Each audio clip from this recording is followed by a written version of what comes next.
তুই এত ভাবিস না, সব ঠিক হয়ে যাবে।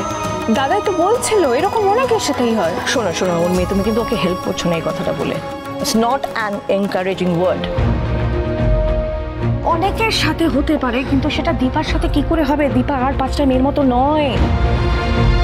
শোনো, ওকে ভাবতে হবে যে কোথায় লজিক ব্যবহার করবে আর কোথায় ইমোশন কাজে লাগাবে।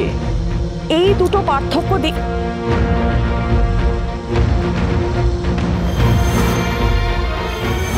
এইটুকু পার্থক্য দীপা আমার মনে হয় তুমি জানো কোথায় করতে হবে। হ্যাঁ, কোথায় লজিক থাকবে, কোথায় ইমোশন থাকতে হবে।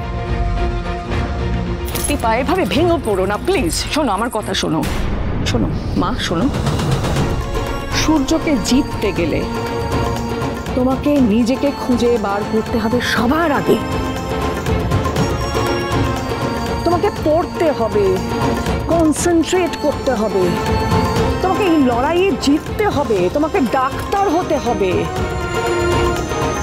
আর 5জন মেয়ের মতন ভাবলে তোমার চলবে না। ইমোশনকে তোমাকে বাইরে রেখে জীবন থেকে তোমাকে এই পরীক্ষায় পাশ করে যেতে হবে ক্রমাগত। তাই তো হয়ে এসেছে, তাই তো হয়।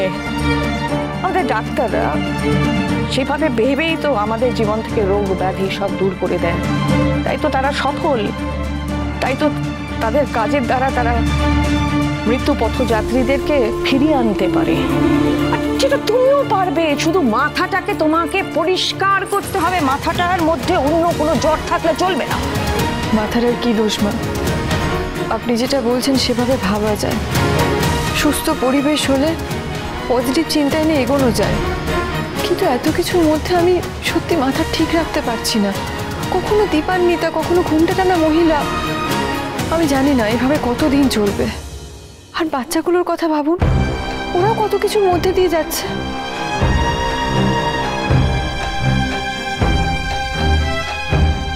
বুঝেছি, কিছু একটা ব্যবস্থা করব আমরা।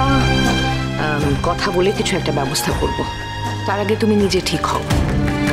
সূর্যকে কিছু একটা বোঝাতে হবে, সেটা দেখা যাবে। মা, আপনি দিদির এত কাছে যাবেন না। দাদাই যদি এসে আপনাকে দেখে আপনি কালো রং নিয়ে না ভেবে ওর সাথে এভাবে মেলামেশা করছেন, তাহলে সন্দেহ করতে পারে।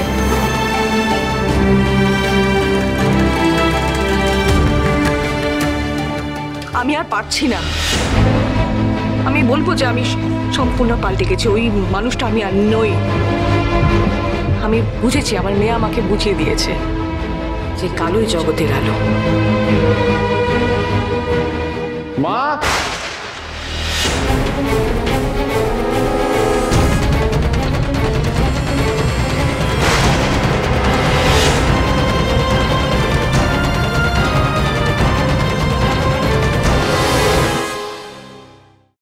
অনুরাগীর ছোঁয়া, সোম থেকে রবি রাত 9:30টায় স্টার জলসায়।